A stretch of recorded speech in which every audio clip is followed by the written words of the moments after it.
Olá, seja bem-vindo ao TEL Histórias de Terror.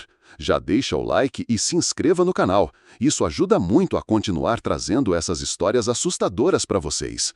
Comente também de qual cidade está assistindo. Agora se acomode e vamos para os relatos.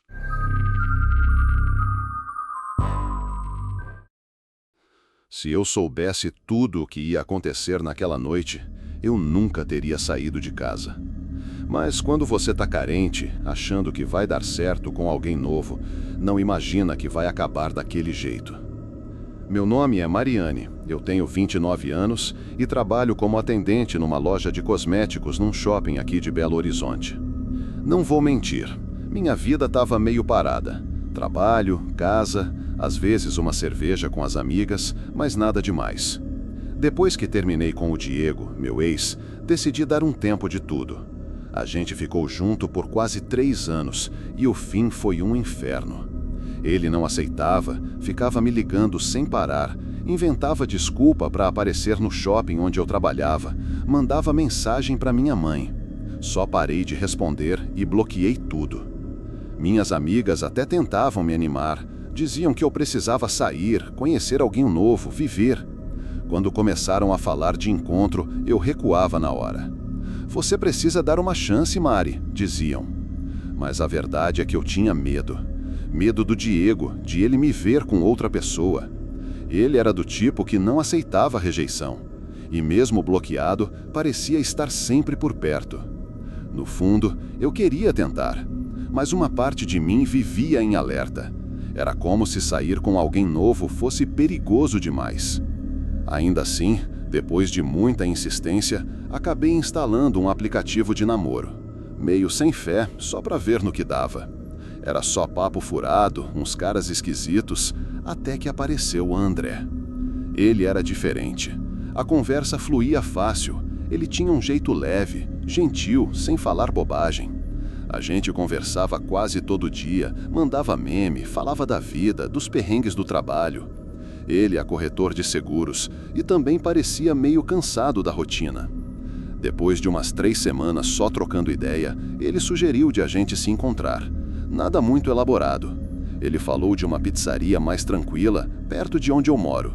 Não era um lugar badalado, o que já me deixou mais confortável. Fiquei nervosa, claro. Primeiro encontro depois de tanto tempo. Mas também estava animada.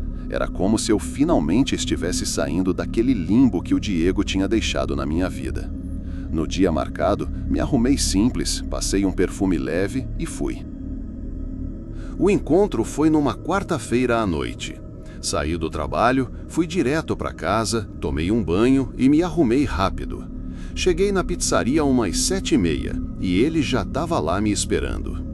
Era um lugar bem simples, nada chique. Ficava numa rua tranquila do bairro Santa Teresa, com uma fachada antiga, de tijolinho e uma plaquinha meio torta com o nome Pizzaria São Marco. Tinha umas mesinhas de madeira na parte de fora, mas a gente preferiu sentar lá dentro, que era mais reservado. O ambiente era aconchegante, luz baixa, música ambiente bem baixinha, só voz e violão, coisa antiga. O cheiro da pizza era forte logo na entrada e dava fome só de passar pela porta. O salão era pequeno, devia ter umas 8 mesas no máximo. O garçom era um senhor de uns 60 anos, bem simpático, parecia conhecer todo mundo ali. Quando vi o André de verdade, fiquei até meio sem graça. Ele era mais bonito pessoalmente. Alto, cabelo castanho escuro, barba bem feita, camisa polo azul marinho. Levantou, sorriu e puxou a cadeira para mim. Foi atencioso o tempo todo. A conversa fluiu fácil, como nos áudios que a gente trocava. A gente riu, falou da infância, de comida estranha que já tinha experimentado, de família. Tinha horas que até esquecia que era um encontro. Parecia que a gente já se conhecia há tempos. Lá fora, a rua estava calma, passava um carro ou outro, mas nada demais. Dentro da pizzaria, tudo parecia no lugar, gente comendo, rindo, o garçom indo de mesa em mesa com aquela bandeja cheia. Durante a noite, enquanto a gente conversava e tentava aproveitar, eu não conseguia esquecer o Diego, meu ex. Meu celular vibrava no bolso várias vezes. Evitava olhar, com medo do que poderia encontrar. Por mais que eu o bloqueasse, ele sempre arranjava um número novo. Ele não tinha intenção nenhuma de me deixar em paz. Por fora, eu sorria, respondia ao André com frases curtas, tentava manter o clima leve. Por dentro, minha mente estava em alerta. A cada barulho da rua, eu virava o rosto, quase esperando ver o Diego parado na porta. Cada vez que alguém entrava na pizzaria, meu corpo enrijecia. O medo já tinha se acomodado dentro de mim. O André tentava puxar assunto, me fazer rir, mas notava que eu não estava completamente ali, que parte de mim estava em outro lugar, tentando prever o pior. Até que, num momento, não deu mais para ignorar. Peguei o celular só para ver as horas e vi várias chamadas perdidas de um número desconhecido. Na hora, o mundo pareceu girar mais devagar. O nome dele não estava ali, mas eu sabia. Era o Diego. Era sempre ele. Minha mão tremia. Mostrei a tela para o André, que ficou sério. Ele pousou a mão sobre a minha, firme. Não atende. Não deixa isso estragar sua noite, ele disse, com a voz baixa. Assenti com a cabeça, mesmo sem saber se conseguia obedecer. Respirei fundo, tomei um gole do refrigerante, mas era como tentar apagar incêndio com um copo d'água. A sensação de perigo não passava, só disfarçava.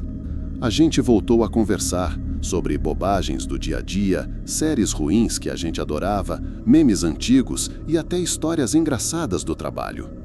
Por alguns minutos, tentei me convencer de que estava tudo bem. A pizzaria estava cheia, o ambiente era iluminado, barulhento, mas por dentro eu continuava em alerta.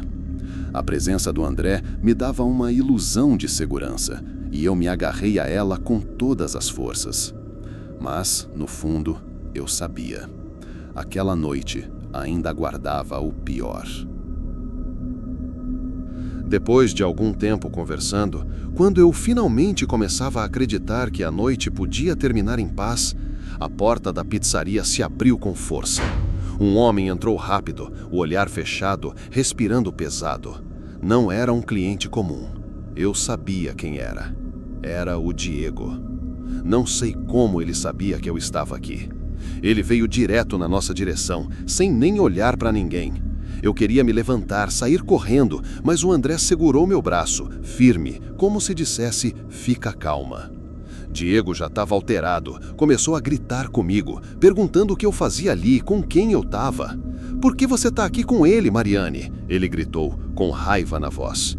O barulho chamou a atenção e todo mundo olhou. O garçom até parou o que estava fazendo, sem saber o que fazer. André não hesitou, levantou da cadeira e tentou acalmar o Diego. Calma, Diego, não precisa disso, a gente está só conversando, sem problema nenhum. Mas o ex não estava para conversa. De repente, ele puxou uma faca da cintura. Foi quando eu congelei. Diego, para! Implorei, mas ele não ouviu. O André reagiu rápido, entrou em luta corporal, tentando desarmar o Diego. Solta essa faca, cara, isso não vai levar a lugar nenhum. Meu corpo travou. Eu queria gritar, correr, fazer alguma coisa, mas não conseguia me mover. Depois de alguns minutos que pareceram uma eternidade, o André conseguiu tirar a faca das mãos do Diego. Alguém chamou a polícia. Quando os policiais chegaram, prenderam o Diego ali mesmo. Eu ainda tremia, não acreditava no que tinha acabado de acontecer.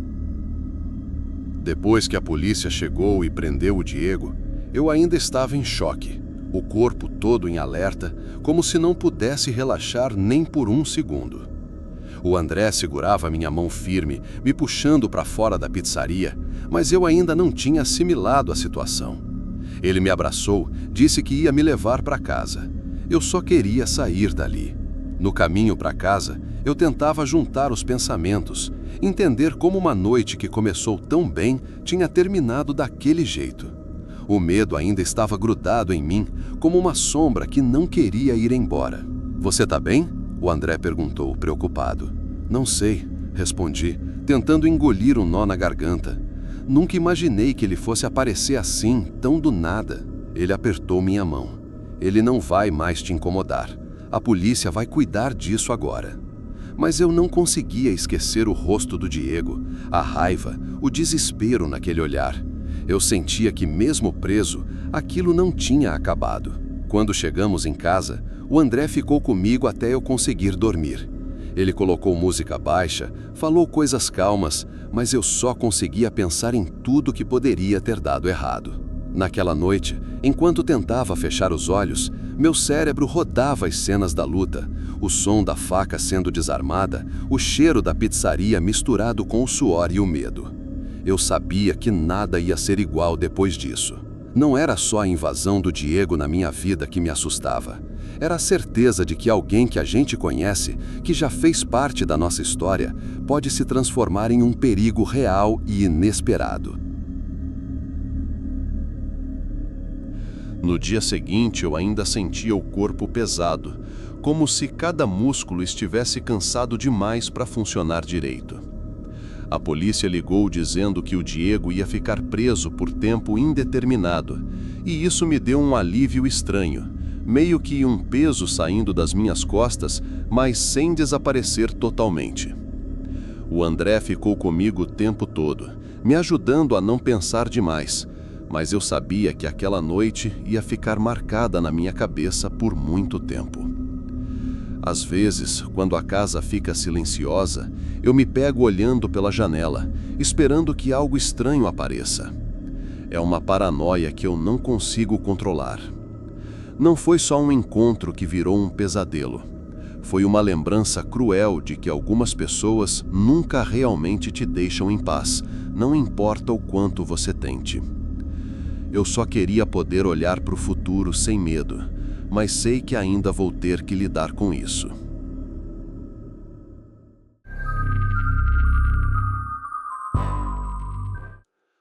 Não sei o que foi pior, aceitar aquele encontro com um cara que eu mal conhecia ou concordar em ir num lugar tão deserto à noite. O que eu vi naquela noite nunca vai sair da minha cabeça. Meu nome é Mirna, tenho 34 anos, sou de Campinas, interior de São Paulo, e trabalho como atendente numa ótica no centro da cidade. Nunca fui muito de sair, sou mais tranquila, mais caseira mesmo. Mas depois de um tempo solteira, resolvi dar uma chance para os aplicativos de relacionamento. Foi aí que conheci o Márcio. O Márcio tem 37 anos, mora numa cidade vizinha chamada Valinhos e trabalha numa loja de autopeças da família. Conversamos por umas 2 semanas antes de combinar de nos ver. Ele parecia gente boa, tinha aquele jeito mais calmo, conversava de um jeito simples, mas direto. Gostava de carro antigo, futebol e falava muito do avô, que foi caminhoneiro. Achei legal, parecia uma pessoa de verdade, não aquelas figuras esquisitas que normalmente aparecem nesses aplicativos. No dia do encontro, ele me mandou mensagem perguntando se eu topava ir num lugar mais sossegado, onde desse para conversar melhor. Eu imaginei que fosse tipo uma praça, um mirante, algo assim. Ele disse que conhecia um lugar afastado, mais seguro, e que era bonito à noite. Fiquei meio na dúvida, mas como já tinha conversado bastante com ele e ele parecia confiável, acabei topando. Marcamos de nos encontrar num posto de gasolina perto da rodovia, para irmos no carro dele. Eu fui de Uber até lá. Quando ele chegou, me cumprimentou super tranquilo, educado e me pareceu o mesmo cara das conversas. Entramos no carro, um sedã prata já meio rodado, e seguimos viagem. O trajeto foi ficando cada vez mais vazio, mas ainda assim eu não desconfiei de nada.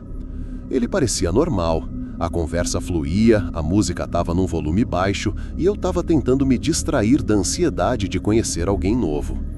Eu só não fazia ideia do que ia acontecer naquela noite. A estrada que a gente pegou era daquelas vicinais, sabe? Um asfalto meio remendado, com mato crescendo dos 2 lados e quase nenhum poste de luz. Era umas 8 da noite e o céu estava limpo, só com a lua iluminando um pouco. A única luz de verdade vinha dos faróis do carro. Depois de uns 20 minutos dirigindo, o Márcio virou numa estradinha de terra. Aí sim o lugar ficou bem isolado. O barulho do carro batendo nas pedras e nos buracos era o único som que dava para ouvir. Não passava mais nenhum carro, nem moto, nem nada. Uns 5 minutos depois, ele parou o carro numa clareira no meio do nada. Tinha uns eucaliptos altos cercando tudo e um campo aberto na frente, tipo um pasto sem cerca. Não tinha casa, não tinha poste, nada. Só um céu escuro, o cheiro forte de mato e o som de grilo. Ele desligou o motor e ficou olhando para frente, como se estivesse esperando alguma coisa. Aí soltou. Bonito aqui, né? Eu só concordei com a cabeça, tentando não parecer desconfortável, mas meu corpo já estava em alerta. Mesmo assim, fiquei. Ele não tinha feito nada estranho até então achei que eu estava exagerando. A gente ficou ali conversando uns 10 minutos. Ele abriu a porta do carro, acendeu um cigarro e ficou encostado no capô, falando de umas viagens que tinha feito com os pais quando era moleque. Eu fiquei dentro do carro, só ouvindo e tentando relaxar.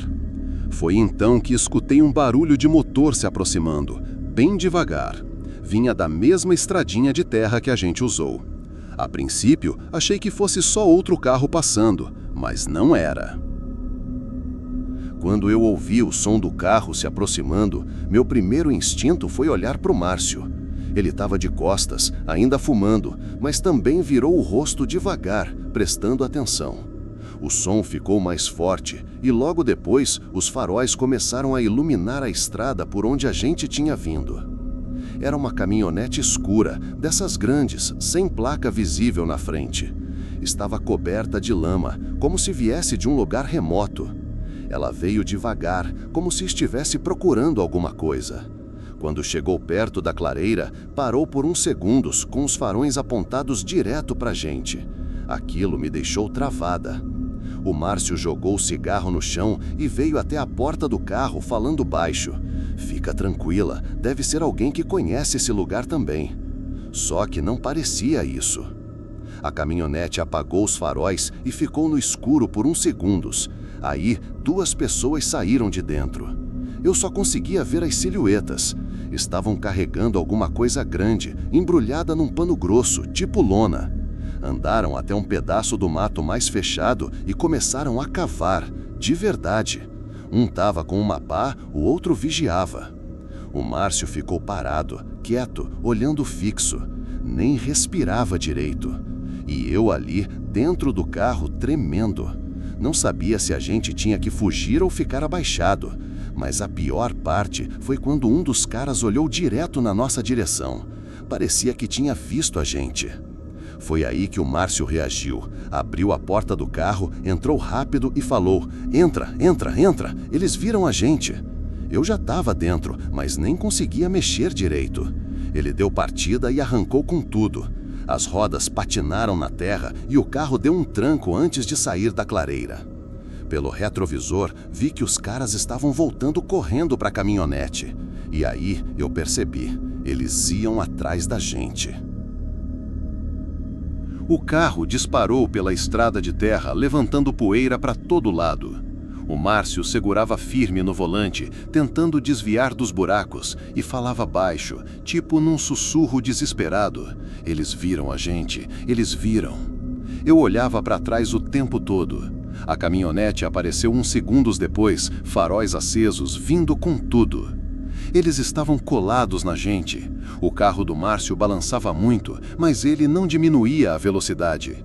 Quando voltamos para o asfalto, ele virou bruscamente à direita, quase derrapando. Eu comecei a chorar de nervoso, meu corpo tremia sem parar. Não sei como ele conseguiu manter o controle do carro. A caminhonete ainda estava atrás, mas mais longe. A gente dirigiu por vários minutos em silêncio, até que pareceu que eles desistiram. O carro deles sumiu dos retrovisores. Só então, o Márcio começou a falar mais alto, meio sem pensar. "Mano do céu, você viu aquilo? Eles estavam enterrando alguém." Eu só conseguia repetir: "Vai para algum lugar com gente, vai para um lugar com gente." Ele parou no primeiro posto aberto que achou na estrada e a gente entrou tremendo, suando frio.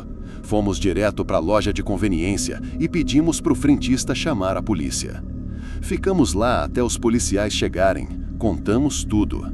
Eles ficaram sérios na hora que o Márcio explicou o lugar. Um dos agentes anotou tudo rápido e pediu pra gente esperar.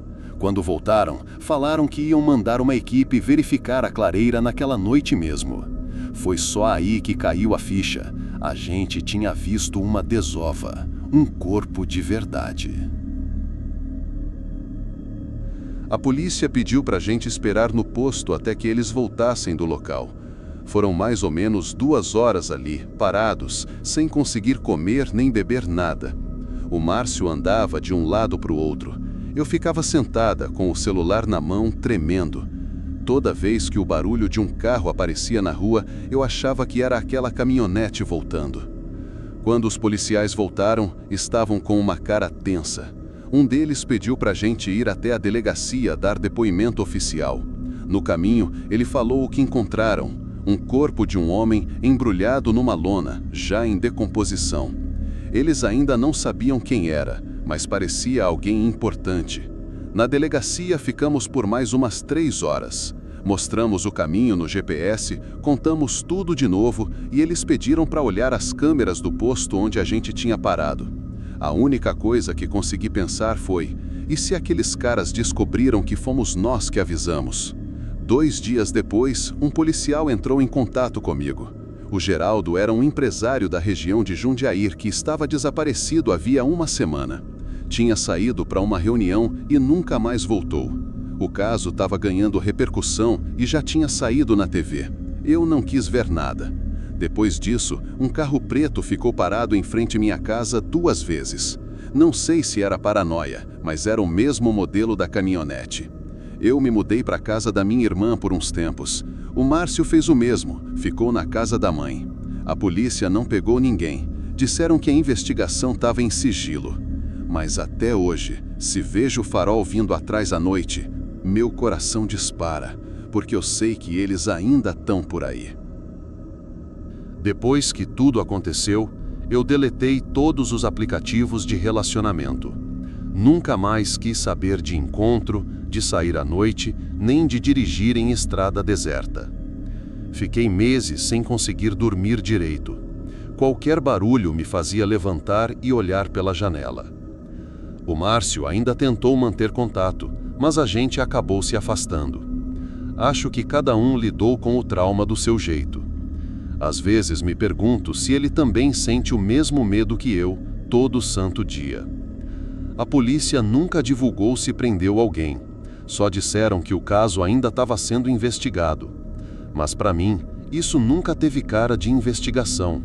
Teve cara de encobertamento, de gente grande envolvida. E a pior sensação é essa: saber que a gente viu algo que não era para ter visto e que aquelas pessoas ainda estão soltas por aí.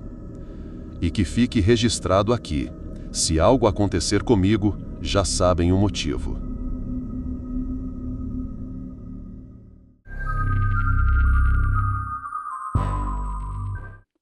Meu nome é Thaís, tenho 27 anos e trabalho como atendente em uma ótica aqui no centro. Moro sozinha desde os 22, depois que minha mãe se mudou para a Bahia com o marido dela. Não tenho muitos amigos por aqui, então às vezes acabo me sentindo meio sozinha. Foi numa dessas fases mais solitárias que resolvi baixar um aplicativo de namoro. Nunca levei muita fé nessas coisas, mas pensei, vai que. Comecei a conversar com um cara chamado Gustavo. A foto de perfil era boa demais para ser verdade. Ele parecia modelo. Tinha aquele tipo de beleza limpa, cabelo bem cortado, sorriso branco, mas não forçado. O jeito que ele escrevia também me chamou a atenção. Nada de cantadas forçadas, nada de papo furado. Ele escrevia bem, era respeitoso, parecia interessado em conversar de verdade. Me contou que era empresário e que tinha uma pequena vinícola com o irmão no interior de São Paulo. Achei diferente e, ao mesmo tempo, charmoso. Fui deixando a conversa rolar. A gente passou 1 semana se falando pelo aplicativo, depois trocamos para o WhatsApp. Áudios, piadas, fotos do dia a dia, parecia tudo muito natural. Ele falava pouco sobre a própria vida, mas quando falava, era sempre sobre coisas boas. Disse que era reservado, que já tinha tido decepções, que hoje preferia ir com calma. Isso me fez confiar mais nele, alguém que não se joga de cabeça, que pensa antes de agir. Foi ele quem sugeriu o jantar. Disse que conhecia um restaurante fora do centro, mais tranquilo, que não era muito conhecido, mas tinha uma comida ótima e um ambiente mais intimista. Eu hesitei um pouco, mas aceitei.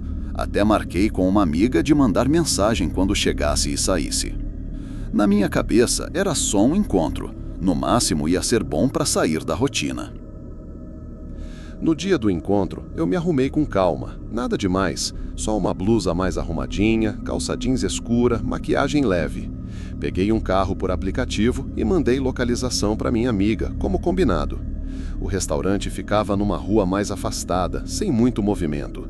Achei meio estranho, mas quando cheguei, o lugar me surpreendeu. Era uma casa antiga adaptada.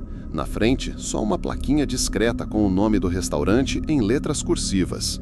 A entrada era um portão de madeira, com um jardim pequeno e um caminho de pedra levando até a porta. Tinha uma luz baixa, amarelada, que deixava o ambiente meio aconchegante. Por dentro, o salão era pequeno, com poucas mesas. A maioria das cadeiras estava vazia. Tinha uma música instrumental tocando bem baixinho. O cheiro era bom, uma mistura de temperos e vinho. O garçom nos atendeu rápido e nos levou para uma mesa mais ao fundo, num canto mais reservado. Gustavo já estava lá, sentado me esperando. Estava bem vestido, camisa social clara dobrada nas mangas, relógio discreto no pulso. Levantou, puxou a cadeira para mim, foi educado o tempo todo. Não dava para desconfiar de nada. Ele parecia o tipo de homem que toda mulher espera encontrar num aplicativo desses. A conversa começou leve, falamos de filmes, comidas que gostamos, histórias de infância. Ele não falava muito sobre família, e quando eu perguntava mais sobre a tal vinícola dele, ele mudava de assunto. Dizia que não gostava de misturar trabalho com momentos de lazer. Até aí, beleza. Algumas pessoas são mais reservadas mesmo. Eu comecei a relaxar. Pedi uma taça de vinho, ele também. Brindamos, rimos de uma piada boba que ele fez, tudo parecia tranquilo. Mas depois de um tempo, comecei a sentir que o ambiente, apesar de bonito, era silencioso demais. Não entrava ninguém, nem um casal, nem um grupo, só a gente e o garçom. Na hora, ignorei. Fiquei ali, tentando curtir o momento, sem imaginar que aquele jantar ia virar um pesadelo. Acho que foi depois da segunda taça que comecei a notar umas coisas estranhas. Primeiro, uma leve tontura. Nada muito forte, mas diferente. Eu bebo socialmente, sei como o meu corpo reage ao álcool, e aquele vinho não parecia forte. Mesmo assim, comecei a sentir uma leve pressão na cabeça, como se tivesse ficado tempo demais no sol. Gustavo continuava agindo normalmente, sorrindo, contando histórias leves, falando de viagens. Mas percebi que ele não estava mais bebendo. A taça dele estava praticamente cheia ainda. Quando comentei, ele disse que preferia não exagerar, porque ia dirigir depois. Mas ele tinha me falado antes que morava perto dali, dava para ir a pé. Quando questionei isso, ele deu uma risadinha e falou: "Ah, tô ficando velho, preguiça de andar." Não insisti, mas aquilo me incomodou. Outra coisa, o garçom. Desde que chegamos, ele passou 2 vezes na nossa mesa. A primeira para servir, a segunda para perguntar se estava tudo certo. Depois disso, sumiu.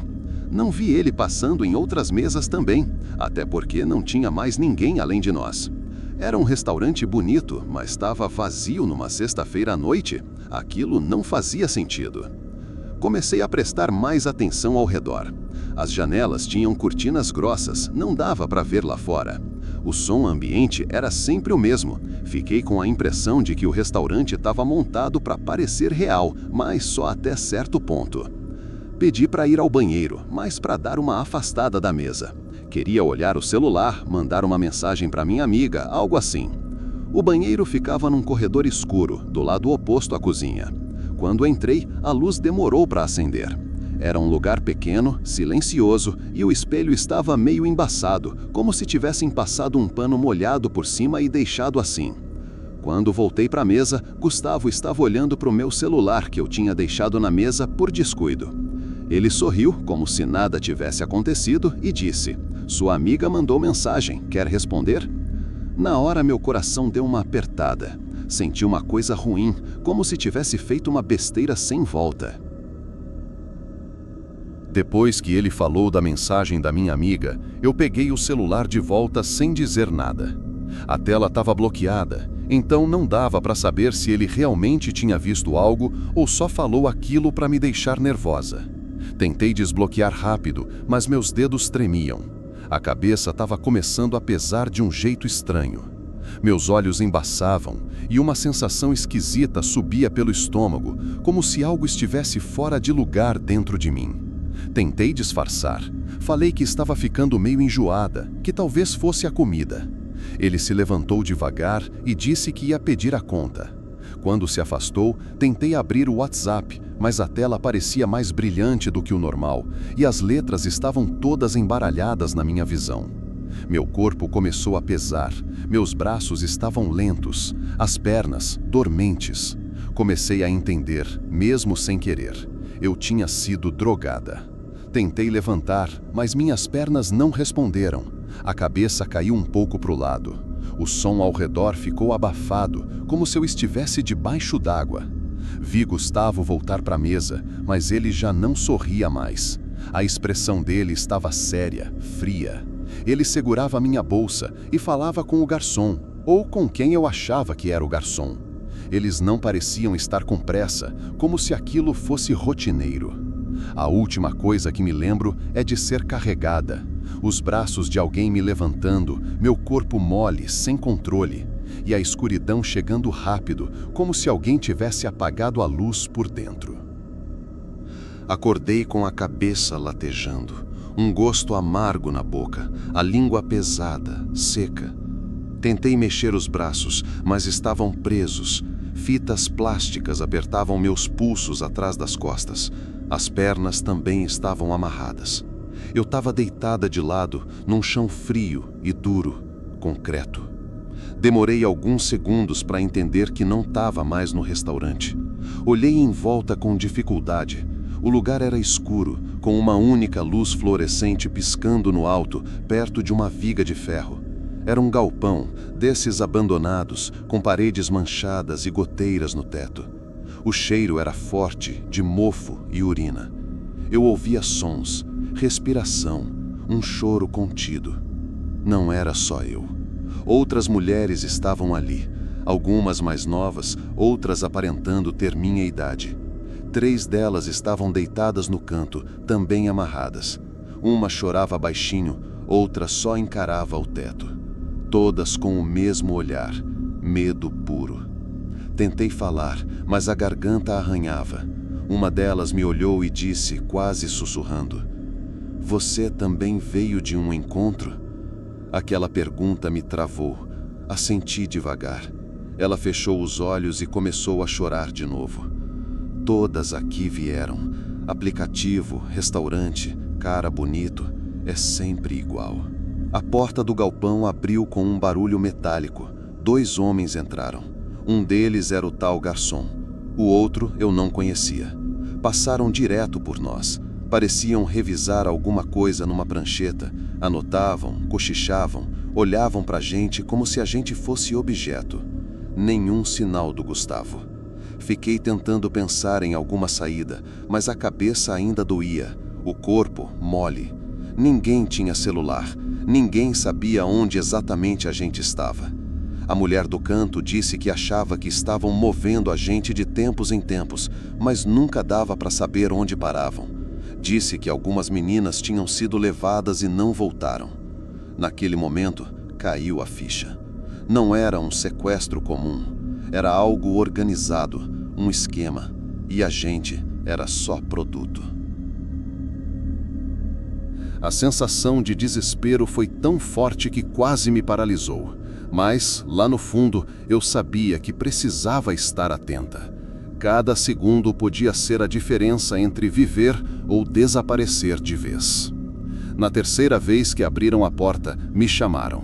Um deles segurava uma pasta. Parecia confirmar meu nome com algo escrito. Eu tentei me soltar, gritei, chutei, mas era inútil.